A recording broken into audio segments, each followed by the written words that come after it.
बता देता हूं शब्दों में, सिखाया धूप में जलना तभी कुंदन बना हूं मैं, मिला सत्कार सबका जिससे खुद वंदन बना हूं मैं, मेरे दिल में मेरी मां ने भरी खुशबू जो बचपन में महकते हैं सभी जिससे वो एक चंदन बना है। क्या बात है, क्या बात परमात्मा की कृपा है। दोनों हाथ उठाइए एक बार, ऐसी भरपूर तालियों के साथ में अपने लाडले को आमंत्रित करिए। मैं चाहता हूं मेरा भाई राकेश जैसा मन हो वो कहें। Thank you. Thank you sir, धन्यवाद।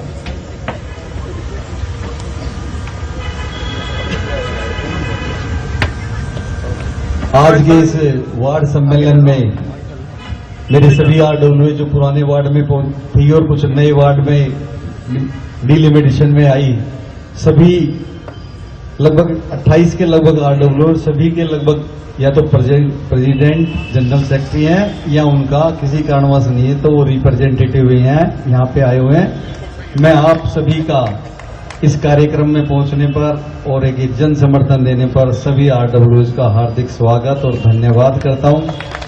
और जितने भी यहाँ पे मातृशक्ति नौजवान साथी और मेरे सीनियर बुजुर्ग बैठे हुए हैं उनका भी मैं धन्यवाद करता हूं कि लगभग 5 बजे से आप लोग यहाँ लगातार 8 बजे के लगातार कंटिन्यूस 2-2.5 घंटे से बैठे हैं, उसके लिए भी आपका बहुत बहुत आभार और बहुत बहुत धन्यवाद।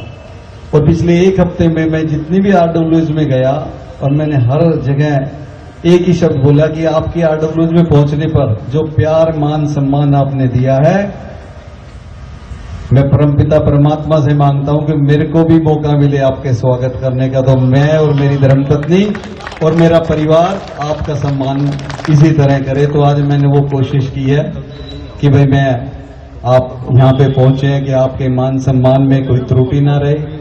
फिर भी समय की कमी को देखते हुए मैं कुछ प्रेसिडेंट साहब को बुलवा पाया, कुछ को नहीं बुलवा पाया, उसके लिए आप सभी को हाथ जोड़ के माफी चाहता हूं, क्योंकि बोलने का फायदा तभी है तभी सुनने वाले रेडी हों। और संख्या में लोग काफी देर से बैठे हुए, तो मैं नहीं चाहता कि लोग आए और ये दोबारा बुलाने पड़े तो यूं ना कहने लगे यार वहां तो जाने का मतलब है 3 घंटा फंस गए। तो मेरा निवेदन सभी आरडब्ल्यू प्रेसिडेंट से ये कि भाई उसके लिए क्षमा प्रार्थी।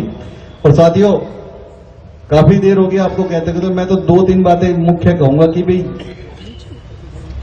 ये अपने आप में हमारे साथ दूसरी बार हो रहा है और हम पहले भी चुनाव लड़े, सिंबल जीप का मिला, हम जीत गए, तब भी जीत इसी प्रकार हुई थी क्योंकि आप लोगों का प्यार, आप लोगों का स्नेह और आप लोगों का विश्वास। और पिछले 5 साल का टर्म जो मिला, हम चुने गए लेकिन 7 साल का कार्यकाल रहा। मैंने और मेरी धर्मपत्नी ने पूरी निष्ठा से और पूरे मतलब आप लोगों के सम्मान से पूरे सभी कार्य और पूरे धैर्य से पूरी तरह से करने की कोशिश रही की। और इन 7 सालों में गुड़गांव में सबसे बड़ा मेरा ज्योग्राफी वकल वार्ड था और लगभग 130 करोड़ रुपए के कार्य इस 5 साल के कार्यकाल में हमारे द्वारा करवाए गए। और इस सभी में सबसे पहले साउथ सिटी 2 निर्वाणा और 3 टाउन रोजवुड सिटी, उपल साउथ एंड और विपुलवाड़। साथियों, जो यह जन समर्थन आरडब्ल्यूज की तरफ से है, भाई सच्चाई में मैं दिल की गहराइयों से सभी का धन्यवाद करता हूं कि इन्होंने जो समर्थन दिया और इनका साथ मेरे को मिला इन 5 से 7 सालों में। जब भी इन्होंने मेरे को कोई काम कहा और जब भी मैंने भी सभी को कि सर आपके यहां से ये प्रॉब्लम है, इसमें ये आपके सहयोग की जरूरत है, ये हमेशा मेरे साथ रहे। एक बार जोरदार तालियां पूरी आरडब्ल्यू प्रेसिडेंट के लिए। और साथियों, पिछली बार भी मेरी तो टिकट नहीं थी। मेरी ये जनता जनार्दन, मेरे बुजुर्ग, मेरा परिवार, मेरा वार्ड और मेरे सभी साथी बैठे हुए, मेरी तो टिकट पिछली बार भी यही थी। और याद करते हैं हम, आज से 3 महीने पहले का एक दिन 1 सितंबर को यहाँ पे एक रैली हुई, तो मैंने उस मंच पे भी यही कहा था कि मंत्री जी ये एरिया, ये बादशाहपुर विधानसभा का परिवार आपका यहाँ बैठा हुआ है, चाहे कोई पार्टी टिकट दे या ना दे, आप इंडिपेंडेंट भी इलेक्शन लड़ना। मैंने इसी मंच से, इसी भूमि से यहीं पे ये कहा था। और मंत्री जी मेरे कान में कहने लगे अब ये ना देंगे तो मैं कांग्रेस से लड़ूंगा, तैयारी रखियो। मैं कहा सब आपके साथ, जीवन लगा दिया तो आपके साथ ही रहना है, जो आप आदेश करोगे, ये जनता भी आपके साथ है। तो कहने लगे ठीक है मैं अभी मंच पे जाता हूं। और उन्होंने यहाँ पे ऐलान किया, बोला भी उन्होंने कि भाई पार्टी टिकट पहले तो प्रथम है पार्टी की विचारधारा से पार्टी से हूं, अगर पार्टी टिकट नहीं देगी तो दोबारा मैं निर्दलीय नहीं दूसरी पार्टी से यहां से लड़ूंगा। और उसी इस मंच से नेक्स्ट डे आप सभी को बताया कि दूसरे दिन तीसरे दिन पार्टी ने उनको टिकट दी। तो पार्टी के समीकरण होते हैं, कई बार नहीं हो पाती है। तो मेरा निवेदन ये है कि पिछली बार भी आप लोगों ने जो प्यार मान सम्मान दिया था, मैं चाहता हूं कि इस बार भी हमारा जो जीप का सिंबल है उसी प्यार मान सम्मान से, उसी प्यार से आप दोबारा से जीप के निशान का बटन दबाएं और 2 तारीख को वोट दें। 2 तारीख को हमारा जो चुनाव चिन्ह जीप को वोट दें। एक निवेदन करने आए हूं, अब तक जितनी भी हमने सभाएं की कि सब जगह हम सभा में कहते रहे वोट अपील कर दी। साथियों ये 3 दिन है, और जैसे दिनेश रघुवंशी जी ने और जे चावला अंकल ने कहा कि भाई 5 साल में हम तो 1 दिन मानते हैं, अब 1 दिन वोट डालना है। लेकिन मैं कहता हूं कि 1 दिन नहीं, ये 3 दिन है। आप लोगों के टेलीफोन रुकने नहीं चाहिए। इस सराउंडिंग में मेरे यहाँ जितने भी सज्जन युवा शक्ति और जितने भी बहनें बैठी हुए हैं, नौजवान बैठे हुए हैं, सबके टेलीफोन में वो लिस्ट है कि भाई हमारे वार्ड का एरिया कौन सा है। अब 3 दिन कोई सभा नहीं करनी, कहीं जाना नहीं, बस एक जगह अपने ड्राइंग रूम में बैठे बैठे एक फोन, हर 1 घंटे बाद 10-15 फोन आप एक कर दें कि भाई हमारे यहां से तो प्रवीण लता जीत रही हैं, हम तो जीप का निशान पे वोट देंगे। और साहब जीप खड़ी हुई है तैयार, ये आप लोगों ने देखना है कि ये जीप दौड़ानी है या धीरे से चलेगी, दौड़ानी है या धीरे से चलेगी। तो मेरा निवेदन है, सच में ये सिर्फ 3 दिन है, हमारे 2 दिन में आपकी कंपेनिंग बंद हो जाएगी, 27 और 28, और 3 दिन तक आपके जिस एरिया में जो भी नेबर में जो भी जानकार रह रहा है, ये 3 दिन में से 1-1.5 घंटे में 10 मिनट का समय प्रवीण लता जी के लिए दे दीजिए। और सभी से रिक्वेस्ट कर लीजिए कि भाई जीप के निशान पे हम सभी टाउनशिप में हुए हैं, सभी में हमारा पूरा दौरा जो सभाएं वो खत्म हो चुकी है, लेकिन अब ये 1 to 1 का इलेक्शन है। आपके लोकल मुद्दे पे लोकल लोगों के बीच में 1 to 1 का इलेक्शन है।